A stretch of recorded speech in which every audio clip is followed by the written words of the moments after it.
Why MNC stocks trade at higher valuations? यहां पे हम हमेशा डिबेट करते हैं कि whether a stock is premiumly valued और ओवर वैल्यूड। तो जब भी एमएनसीज मल्टीनेशनल कंपनीज के बारे में हम बात करेंगे, so traditionally we have seen these companies trade at higher valuations. मतलब उनके पी रेशियोज की अगर आप बात करोगे 50, 60, 70, 80, ये कंसिस्टेंट बेसिस पे इनके पी रेशियोज रहते हैं। तो एमएनसी स्टॉक्स के पी रेशियोज का अगर आपको ट्रेंड देखना है तो आप हमारी वेबसाइट investindia.in को विजिट कर सकते हो, या फिर हमारा ऐप भी डाउनलोड कर सकते हो। वहां पे जो भी कंपनी का आपको ट्रेडिशनल जो हिस्टोरिकल पी रेशियोज देखने, whether it is 1 year median P, 3 year median P, 5 year median P और 7 ईयर मीडियन पी, तो आप हमारी वेबसाइट या फिर ऐप पे जाके वो मीडियन पी रेशियोज चेक कर सकते हो। अब बात करेंगे ऐसे क्या वो रीजंस है जो इन एमएनसी स्टॉक्स को हायर वैल्यूएशंस पे ट्रेड करवाते हैं। तो उसमें से सबसे बड़ा जो रीजन मुझे लगता है, ये जो कंपनीज होती है ना, इन कंपनीज में कोई ना कोई एक स्ट्रांग मोट होता है। मोट क्या होता है? वो ऐसा एरिया होता है जिसमें उनके कंपिटिटर्स आके अपना मार्केट शेयर बढ़ा नहीं पाते। एग्जाम्पल के तौर पे यहां पे अगर हम बात करेंगे तो आप मैगी का एग्जाम्पल ले सकते हो, नेस्ले में, जहां पे एक ये इफ यू रिमेंबर 2-3 साल पहले एक प्रॉब्लम हुआ था रिगार्डिंग मैगी में जो इंग्रेडिएंट्स है उसमें लेड है एंड ऑल दोस थिंग्स। फिर वो मैगी बैन हो गया एंड दे फिर जहां वो 50-60% का मार्केट शेयर था वहां से वो 0% पे गए। एंड नाउ अगेन जब ये सारी चीजें सॉर्ट आउट हो गई तो again they are back at the same market share level. So this is called moat. So ये जो मोट है, मतलब कोई नया प्लेयर आके वहां पे उनका मार्केट शेयर ले नहीं पाया। और जबकि हमें पता है आईटीसी हो या फिर पतंजलि हो, उन्होंने बहुत सारी कोशिश की, कुछ समय के लिए मार्केट शेयर गेन भी किया, but ultimately now Maggi is at number 1 position. So this is the biggest reason. Strong moat होती है इन कंपनीज के पास जो इनको इस अपने नंबर 1 पोजीशन पे या फिर टॉप पोजीशंस पे या फिर market share point of view से उस वैल्यूएशन पे रखते हैं। Then the second reason for this particular thing is a strong global brand. तो एक एक्सेप्टेंस जो आ चुका होता है all over world, different different markets में अवेलेबल होते हो, जैसे कि कोलगेट की हम बात करते हैं या फिर नेस्ले की हम बात करते हैं या फिर यूनिलीवर की हम बात करते हैं, तो बहुत ही स्ट्रॉन्ग ग्लोबल ब्रांड है। अक्रॉस द वर्ल्ड इनको काफी अच्छा एक्सेप्टेंस मिला होता है इनके प्रोडक्ट्स को।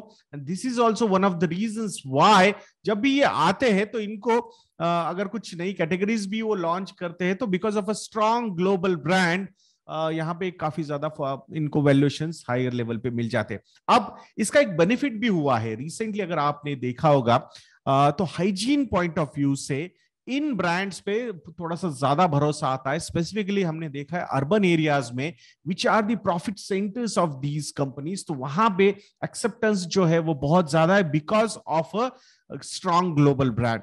तीसरा रीजन यहाँ पे ये भी होता है कि इनकी जो बैलेंस शीट होती है वो काफी स्ट्रांग होती है। Most of the multinational companies what we have seen, they are zero debt companies, debt to equity ratio zero रहता है इनका। और ऑपरेटिंग लिवरेज जो होता है वो काफी अच्छा होता है। फिक्स्ड कॉस्ट के ऊपर, मतलब आप 100 रुपए का माल बेचो, 500 रुपए का बेचो, 1000 रुपए का बेचो, आपकी फिक्स्ड कॉस्ट तो फिक्स्ड ही रहेगी। उसके ऊपर अगर आप सेल करते हो तो ये ऑपरेटिंग लिवरेज प्ले आउट होना शुरू हो जाता है and with lesser variable cost आपकी जो रिटर्न्स है वो काफी अच्छे आते हैं। सो स्ट्रॉन्ग बैलेंस शीट जो होती है कंपनीज की, जीरो डेट कंपनीज होती है, and because of the strong balance sheet, zero debt companies, उनके जो रिटर्न ऑन इक्विटी के नंबर्स होते हैं वो काफी ज्यादा स्ट्रांग होते हैं। ROEs, very strong ROEs we have seen with these companies. तो शेयर होल्डर्स को बहुत ही बढ़िया तरीके से यहाँ पे रिवॉर्ड किया जाता है। इंस्टीट्यूशनल इन्वेस्टर्स के हिसाब से हम बात करेंगे तो definitely they have always preferred an MNC compare to a local player.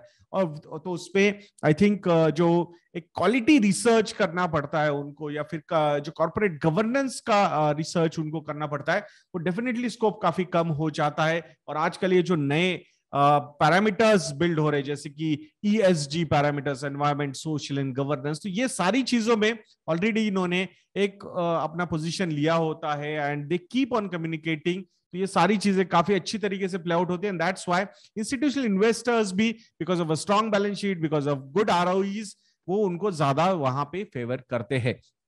आप लोगों ने हमेशा देखा है कि एक local company and a global company में डिफरेंस क्या होता है। आई एम नॉट सजेस्टिंग कि नहीं नहीं इंडिया में सारी लोकल ही है, इंडिया में भी काफी अच्छी ग्लोबल कंपनीज डेवलप हो रही है, so that's a positive, we should think it positively. ऐसा नहीं है कि we are trying to criticise. तो ये जो कंपनीज होती है कैसे आइडेंटिफाई करना है, एक तो टेक्नोलॉजी पे बहुत ज्यादा इन्वेस्टमेंट होती है, R&D पे भी बहुत सारी इन्वेस्टमेंट ये कंपनीज करती है। सो उनका एक बजट होता है नॉर्मली R&D स्पेंड का, तो वो उतना ही करते हैं। The worst problem what we are seeing in our pharma sectors, तो वहां पे R&D के स्पेंड्स अगर इंडियन कंपनीज के देखोगे आप compare to the foreign companies, multinational foreign companies, तो वहां पे R&D spends are in double digit of the net sales, so that is also very positive thing. तो वहां पे कहीं ना कहीं मार खाती हुई मुझे नजर आती है जो लोकल कंपनीज होती है, वो R&D पे या फिर टेक्नोलॉजी पे ज्यादा स्पेंड नहीं करते। सो अगर आप स्पेंडिंग नहीं करोगे तो ना रिसर्च का एज आपको आ पाएगा, ना टेक्नोलॉजी का एज आपको आ पाएगा। So that's the problem. तो ये कुछ रीजंस है, 5-6 reasons, these are the reasons why institutional investors favour MNC stocks. और जहां पे इंस्टीट्यूशनल इन्वेस्टर्स का फेवर आ जाता है तो वहां पे वैल्यूएशन पॉइंट ऑफ व्यू से definitely you will see some kind of premium compare to the other competitors. तो मैं आशा करता हूं ये छोटा सा वीडियो आपको अच्छा लगा होगा। अगर दोस्तों आप लोगों को लगता है कि हम अच्छा काम कर रहे हैं तो प्लीज विजिट investindia.in, वहां जाके आप हमारे रेडीमेड मॉडल पोर्टफोलियोज को सब्सक्राइब कर सकते हो। आपको पता चलेगा कौन सी ऐसी MNC कंपनीज है जिनको हमने एलोकेशन दिया हुआ है हमारे मॉडल पोर्टफोलियोज में, क्या एलोकेशन है, कितना परसेंट है, कुछ रीबैलेंसिंग होती है क्या उसमें। तो ये सारी जानकारी, उसके पीछे की मेथोडोलॉजी आपको हमारी वेबसाइट investindia.in पे मिल जाएगी। मैं आशा करूंगा आप जरूर इसे सब्सक्राइब करोगे।